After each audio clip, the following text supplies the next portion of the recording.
Hi viewers, welcome to Bhaskar's area. Andhra Pradesh రాష్ట్రంలో junior lecturer ఫలితాల కోసం ఎంతగానో ఎదురు చూస్తున్నటువంటి అభ్యర్థులకు ఈ రోజు ఏపీపీఎస్సి జూనియర్ లెక్చరర్ ఫలితాలు అనేవి విడుదల చేయడం జరిగింది. మరి ఎవరైతే జూనియర్ లెక్చరర్ ఉద్యోగాల పరీక్షలు రాశారో అటువంటి వారు వెంటనే ఏపీపీఎస్సి వెబ్సైట్ ద్వారా మీ యొక్క ఫలితాలను చెక్ చేసుకోవచ్చు. మరి ఎవరైతే ఈ జూనియర్ లెక్చరర్ పరీక్షల్లో సెలెక్ట్ అయ్యారో అటువంటి వారు తర్వాత జరగబోయే సర్టిఫికేట్ వెరిఫికేషన్ కు హాజరవ్వాల్సి ఉంటుంది.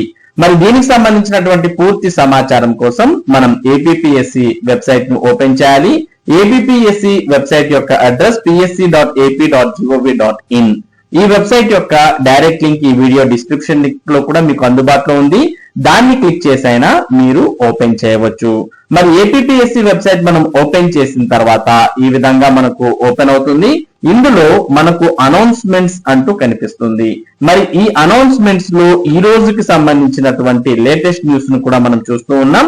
మొదటగా మరి ఈ రోజు జూనియర్ లెక్చరర్స్ కు సంబంధించినటువంటి ఫలితాలు విడుదల చేయబోతున్నట్టుగా మనకు వెబ్ నోట్స్ అనేవి విడుదలయ్యాయి. దాని తర్వాత ఫలితాలను కూడా విడుదల చేయడం జరిగింది. ఫలితాలతో పాటు ఫైనల్ కీని కూడా ఇక్కడ విడుదల చేయడాన్ని మనం చూస్తూ ఉన్నాం. మరి ఎవరైతే ఏపీపీఎస్సి జూనియర్ లెక్చరర్ పరీక్షలు రాశారో అటువంటి వారు మీ యొక్క ఫలితాలను చెక్ చేసుకోవచ్చు.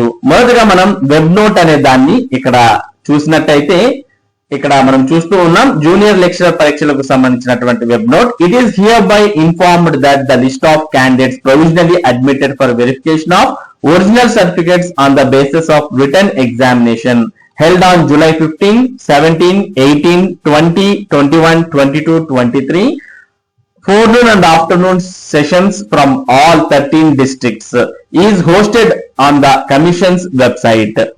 అంటే లిమిటెడ్ రిక్రూట్మెంట్ కింద జూనియర్ లెక్చరర్స్ కోసం నిర్వహించినటువంటి ఈ పరీక్షలకు సంబంధించిన పరీక్షా ఫలితాలను ఏపీపీఎస్సి వెబ్సైట్ లో పొందుపరచడం జరిగింది.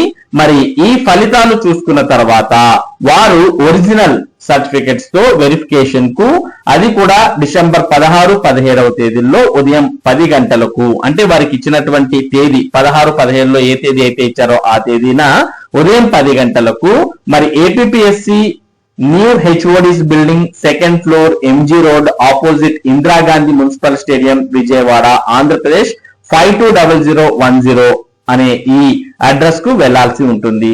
The qualified candidate should download the check list, attestation forms and relevant forms mentioned in the memo from the commission's website. కాబట్టి సెలెక్ట్ అయినటువంటి వారు check list, attestation form to the candidate separately. In case he she has not received the memo, he she can download the memo or call letter from the commission's website and attend the certificate verification at commission office as per schedule. కాబట్టి మరి వీరికి call letter అనేది కూడా వస్తుంది. ఆ call letter ను కూడా మరి మీరు వెబ్సైట్ నుంచి డౌన్లోడ్ చేసుకోవచ్చు, లేదా మీకు కాల్ లెటర్ అనేది మెయిల్ ద్వారా లేదా మరో మాధ్యమం ద్వారా మీకు కాల్ లెటర్ అనేది అందించడం జరుగుతుంది. రాకపోయినా మీరు వెబ్సైట్ నుంచి డౌన్లోడ్ చేసుకోవచ్చు. కాల్ లెటర్ ను డౌన్లోడ్ చేసుకుని మరి check list, attestation forms, relevant forms అన్నిటిని తీసుకుని మీరు ఇక్కడ మనం చెప్పినటువంటి అడ్రస్ లో డిసెంబర్ 16, 17వ తేదీలో సర్టిఫికేట్ వెరిఫికేషన్ కు హాజరవ్వాలి. మరి ఎవరు సెలెక్ట్ అయ్యారు అనే ఫలితాలు మీరు చూసుకోవాలి అనుకుంటే మరి ఏపీపీఎస్సి వెబ్సైట్ లోకి వెళ్ళి ఇక్కడ స్టార్టింగ్ లోనే result notification to the post of JL అని కనిపిస్తుంది. ఇక్కడ క్లిక్ హియర్ అని క్లిక్ చేయండి. క్లిక్ చేసిన వెంటనే మీకు రిజల్ట్ కు సంబంధించి ఇక్కడ మరో లింక్ కనిపిస్తుంది. ఈ లింక్ ను కూడా క్లిక్ చేయండి. ఈ లింక్ క్లిక్ చేసిన తర్వాత మీకు రిజల్ట్స్ నోటిఫికేషన్ వెబ్ నోట్ అని కనిపిస్తుంది. మనం ఆల్రెడీ వెబ్ నోట్ ని చూసాం. నెక్స్ట్ మనం రిజల్ట్స్ నోటిఫికేషన్ అని కనిపిస్తున్నటువంటి దాన్ని క్లిక్ చేయగానే మనకు రిజల్ట్ నోటిఫికేషన్ అనేది ఈ విధంగా ఓపెన్ అవుతుంది. ఇందులో మరి ఎవరైతే సెలెక్ట్ అయ్యారో అటువంటి వారికి సంబంధించిన హాల్ టికెట్ నంబర్స్ ఇచ్చారు. ఇక్కడ ప్రస్తుతం మనం ఇంగ్లీష్ కు సంబంధించిన రిజిస్టర్డ్ నంబర్స్ చూస్తూ ఉన్నాము. కాబట్టి అభ్యర్థులు ఎవరైతే ఇంగ్లీష్ సబ్జెక్ట్ కి సంబంధించి ఉన్నారో మొత్తం 9 మంది సెలెక్ట్ అయ్యారు. వారి నంబర్లు ఇక్కడ చూస్తూ ఉన్నాం. తర్వాత తెలుగు సబ్జెక్ట్ కు సంబంధించి ఒకరు, సాంస్క్రిట్ కు సంబంధించి ఒకరు, ఒడియాకు సంబంధించి ఒకరు, మ్యాథమెటిక్స్ కు సంబంధించి ఒకరు, ఫిజిక్స్ కి సంబంధించి మనం 5 మంది పేర్లు ఇక్కడ చూస్తూ ఉన్నాం. నెక్స్ట్ కెమిస్ట్రీకి సంబంధించి 3 పేర్లు, బాటనీకి సంబంధించి 1 పేరు, జువాలజీకి సంబంధించి 1 పేరు, ఎకనామిక్స్ కి సంబంధించి మొత్తం 10 నంబర్లు, తర్వాత సివిక్స్ కు సంబంధించి 1 నంబర్, హిస్టరీకి సంబంధించి 5 నంబర్లు. ఈ విధంగా మొత్తం మనకు సబ్జెక్ట్ వారీగా మరి ఫలితాలు అనేవి ఇక్కడ హాల్ టికెట్స్ నంబర్ ప్రకారం విడుదల చేయడం జరిగింది. కాబట్టి మరి ఈ హాల్ టికెట్ నంబర్స్ ఎవరైతే ఉన్నారో అటువంటి అభ్యర్థులు మరి సర్టిఫికెట్ వెరిఫికేషన్ కు హాజరవ్వాల్సిన అవసరం ఉంటుంది. వారు ఏవైతే మరి పేర్కొన్నారో అవన్నీ కూడా తీసుకొని వెళ్ళాలి. డిసెంబర్ 16, 17వ తేదీల్లో మరి హాజరవ్వాల్సి ఉంటుంది. మరిన్ని వివరాలు ఇక్కడ మీరు రిజల్ట్ నోటిఫికేషన్ లో ఉన్నటువంటి పూర్తి వివరాలన్నీ కూడా చదివితే మీకు క్లియర్ గా అర్థమవుతుంది.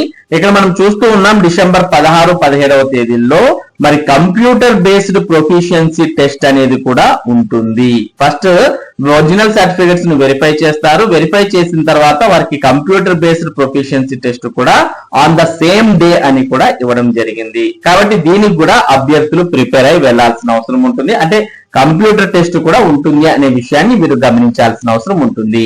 ఇక candidates provisionally admitted for verification of certificates are required to produce the following original certificates along with the attested photocopies in duplicate on the same day. కాబట్టి అభ్యర్థులు ఈ కింద కనబరిచినటువంటి ఒరిజినల్ సర్టిఫికెట్స్ తో పాటు మరి జిరాక్స్ సెట్స్ కూడా ప్రొడ్యూస్ చేయాలి అని ఇందులో ఇచ్చారు. మరి ఏమేమి తీసుకువెళ్ళాలి అనేది కూడా మనం ఇక్కడ గమనించినట్టయితే మొదటగా ఎస్ఎస్సి ఏజ్ కి సంబంధించి 10th క్లాస్, అలాగే relevant proof of age relaxation if applicable, age relaxation తీసుకున్నటువంటి వారు దానికి సంబంధించినటువంటి ప్రూఫ్. ఇక క్వాలిఫికేషన్ సర్టిఫికెట్స్ అంటే 10th, ఇంటర్మీడియట్, డిగ్రీ, పీజీ ఇటువంటి సర్టిఫికెట్స్. తర్వాత study certificates from 4th to 10th class లేదా residence certificates in case of private study. తర్వాత క్యాస్ట్ సర్టిఫికెట్, తర్వాత లోకల్ స్టాటస్ మైగ్రేషన్ సర్టిఫికెట్ ఒకవేళ తెలంగాణ నుంచి ఆంధ్రప్రదేశ్ కి వచ్చి ఉంటే. ఇక బీసీ ఇటువంటి వారైతే నాన్ క్రిమిలేయర్ సర్టిఫికెట్. ఇక ఓసీ ఉంటూ ఈడబ్ల్యూఎస్ ను ఉపయోగించుకున్నట్టయితే ఎకనామికలీ వీకర్ సెక్షన్ సర్టిఫికెట్. ఇవి ఏవైతే మీకు అప్లికేబుల్ అవుతాయో ఆ సర్టిఫికెట్స్ అన్ని కూడా మీరు తీసుకొని వెళ్లాల్సిన అవసరం ఉంటుంది. Next, the candidate should submit the above certificate with reference to the particulars furnished by him or her on the online application form or certificates. At the time of verification of certificates, failing which their candidature shall be liable for rejection. The commission has the right to disqualify any candidate. కాబట్టి మీరు online లో ఇచ్చినటువంటి data ఆధారంగా మిమ్మల్ని ఎంపిక చేయడం జరిగింది. మీరు ఏదైతే ఆన్లైన్ లో డేటా ఇచ్చారో దాన్ని ధృవీకరించే విధంగా సర్టిఫికెట్స్ అన్ని సబ్మిట్ చేయాలి. ఏవైనా సర్టిఫికెట్ సబ్మిట్ చేయనటువంటి పక్షంలో వారిని రిజెక్ట్ చేసే అవకాశాలు కూడా ఉన్నాయి అంటూ ఇందులో పేర్కొన్నారు. ఇక నెక్స్ట్, మీరు ఏపీపీఎస్సీ వెబ్సైట్ నుంచి చెక్ లిస్ట్ ను, తర్వాత అటెస్టేషన్ ఫార్మ్స్ ను వీటన్నిటిని డౌన్లోడ్ చేసుకోవచ్చు. అలాగే ఇండివిజువల్ కాల్ లెటర్స్ అనేవి కూడా మీకు పంపడం జరుగుతుంది, లేదా మీరు ఈ వెబ్సైట్ నుంచి కూడా డౌన్లోడ్ చేసుకోవచ్చు.